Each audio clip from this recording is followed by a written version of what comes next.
Wangwana, nimepotea kwa muda mrefu, lakini sasa nimerudi mfululizo hivi namna hii.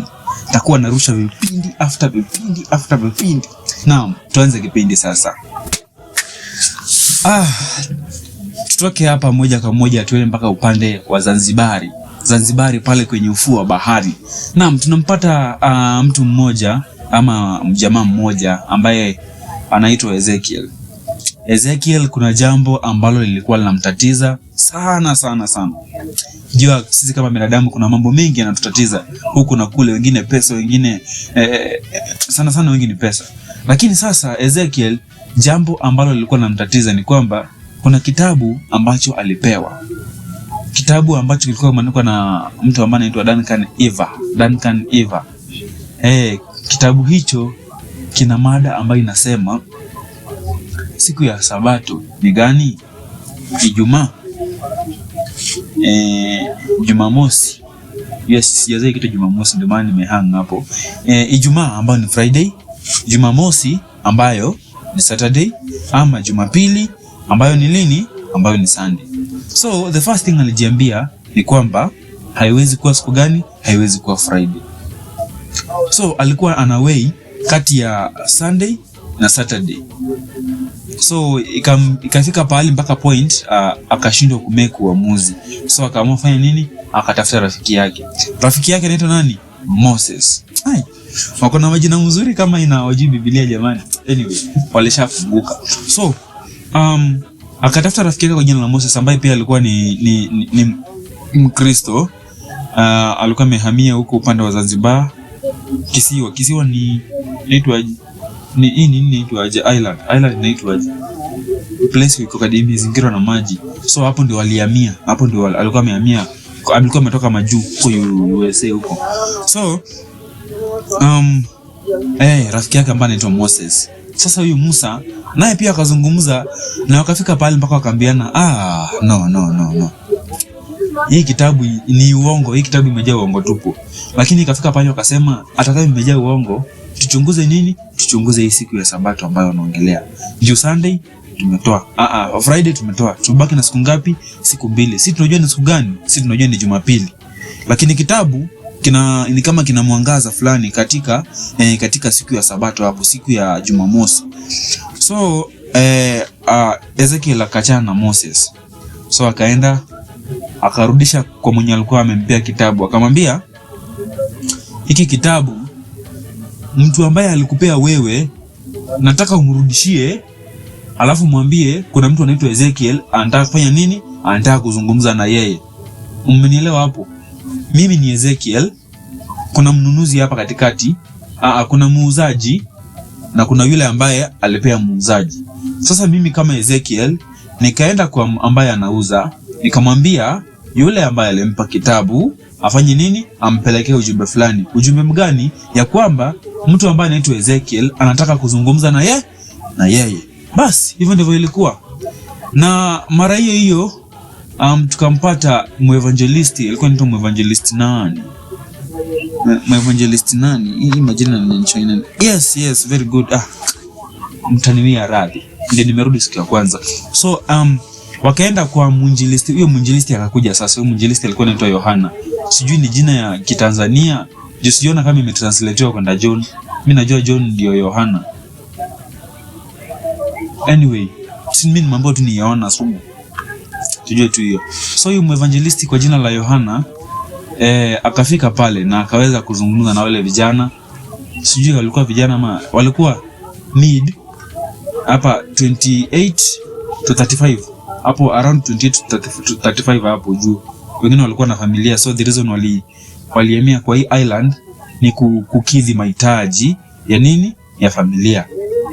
Kwa sababu kule mjini kule ajira ilikuwa imepotea, so hakukuwa na kitu kubwa ya kufanya huko. So walihamia huku kwa sababu ya cheddars, hela. So ilikuwa wapi? Huyo mwinjilisti kwa jina la Yohana akakuja akazungumza na wale vijana. Na vijana pia wakawa na ubishi ya kwamba mbona siku ya Sabato? Mbona ni siku ya Saturday? Mbona hizo ni siku ya Sunday? Hivi mwevangelisti anajaribu kuelezea, anawaambia siku ya kwanza ya wiki ni Jumapili. na siku ya mwisho ni Jumamosi. Na Mungu alifanya kazi siku 6, ambayo ni kutoka Jumapili mpaka Ijumaa. Alafu siku ya 7 akafanya nini? Akastarehe, ambayo ni siku gani? Siku ya Sabato. Mpaka akawafungulia vifungu Exodus 20 huko, akawasomea hizo commandments zote, commandment number 4. Still haikufua dafu. So akatumia ujanja, sijui tusiseme ni ujanja, tuseme ni grace of the Lord. Akatumia the grace of the Lord na akaweza kuambia kitu fulani. Akaweza kuambia kwamba nitawapea mtihani na huu mtihani mkiweza kupita vizuri nitaweza kuwapea zawadi. Walikuwa watu wangapi? Wawili, Ezekiel na Moses. So Ezekiel na Moses wakawa curious. Tunapata zawadi bwana. So wakafika pale. Walifika pale wakapewa ilikuwa mtihani ama ni somo. Tuseme ni kama study fulani hivi. For example kama master guide, the master guide class. So kuna class walipewa huko ambayo ilikuwa wakikamilisha wanafaa kupewa zawadi. Very good. Siku zikasonga, wiki zikasonga, miezi zikasonga na wakamaliza class, the 20 classes. Ilikuwa 20 lessons, 20 classes, 20 lessons hiyo class moja. So wenye walimaliza, evangelist akaangalia mzuri, akamalizana nayo na akaweza kuwapea certificate. But hakuwapea certificate peke yake. Alifanya nini? Alipea kila mmoja Ezekiel na Musa yake. Ni Ezekiel na Moses. Ni Ezekiel na Moses director. Yeah, ni Ezekiel na Moses. So zilipea Ezekiel na Moses kila mtu trouser 3. Hapo kuna vijana waliziita sijui ni nini, lakini ni longi. Kuna vijana wanajiita kwa Kiswahili sanifu. Si Waswahili sana. So akawapea longi 3 na t-shirt long sleeved pia 3. Ilikuwa kala blue na kala yellow, I think. Sijui ni ya kikundi gani hiyo. UPF ni green, Adventure blue, whatever. So akawapea. But Ezekiel alikuwa ni mtu mkarimu. Huyo mtu alinishangaza. So kwa hizi pairs 3 za nguo ambayo alipewa, alichukua moja ikakuwa yake. Nyingine ikakuwa ya nani? Nyingine akapelekea relatives wake. So pia relatives wakashangaa, na hiyo uchumi yote bwana Ezekiel umetoa wapi mihela? Umetoa wapi cheddars za kutuspoil namna hii? Ezekiel akamwambia, no, sio ngumu, kuja nionyeshe. Njoo nionyeshe pale ambapo nilifanya nini? Niliweza kutoa hizo nguo. So but before hiyo ifanyike, alifanya pia classes zingine kama mbele hapo mbele. After amemaliza class pia the same thing happens. Certificate, trouser 2 na shati long sleeve 2, trouser 3 na shati long sleeve 3 pia. The same thing happened mpaka akamaliza the third class. So kwa sasa ana certificate ngapi? 3 na 3 times 3 ni 9. But kama kawaida yeye alikuwa anachukua moja, zingine anafanya nini? Anapelekeana. So hii ya mwisho sasa ndio hao relatives walishangaa, kwani uliangukia jackpot na utuambie jamani, si utuonyeshe pia, si the way tuone venye tutafanya. Ndio akamwambia kuja nionyeshe sasa. So wakaenda na wakaweza kuonyesha. Pia wao wakaanza masomo na wakaendelea.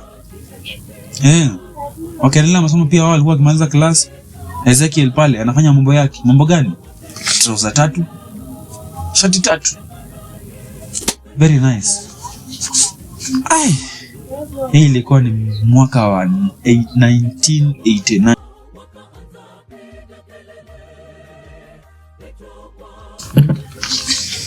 Haya, asante kwa kurudi.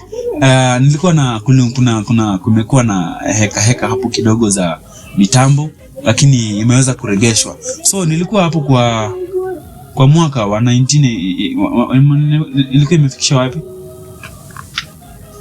Kwa mwaka siongee, kwa unaogopa na Adventist hawezi kufanyia kitu. Ni watu roho safi hawa. Kwa mwaka. Naam, tulikuwa Adventist maybe wa kumwagia acid. Sorry. So, hapo ilikuwa mwaka wa 1989, then 6 years later the first Sabbath inafunguliwa huko. I think that 1995 that is hapo ndio the first Sabbath school ilifunguliwa huko, na pastor pia akaweza kuja na akaweza kufanya mambo yao huko. So apart from that, sasa tunaambiwa kwamba we have, if I'm not wrong, nimesoma we have 5 churches. Kama si 5 ni 7. It's either 7 churches, 5 Sabbath schools, ama 5 Sabbath schools, 7 churches. Lakini si church ndio zinakuwa nyingi alafu zinazaa Sabbath school. So I think ni 7 churches, 5 Sabbath school. Na hivyo ndivyo iko kwa Ka Island tu. Na you see, unajua mpango wa Mungu unatoka design yote tu. You never know. Ukarimu wako ndio utakaribisha yule mwingine akuje pia. So jukumu ni kwetu sisi wa Kristo, sisi wa Adventista ambao tunajua kitabu vizuri. Kitabu hiki ukikipata, je, wakificha kwa nyumba, unakipeleka wapi? Peleka huko nje watu wasome. Usiweka kwa nyumba. Now that is a question that you as an Adventist, that you as a Christian should answer personally. Now, hiyo ni jukumu lako. Wewe ukijihoji vizuri uone mimi niko sawa.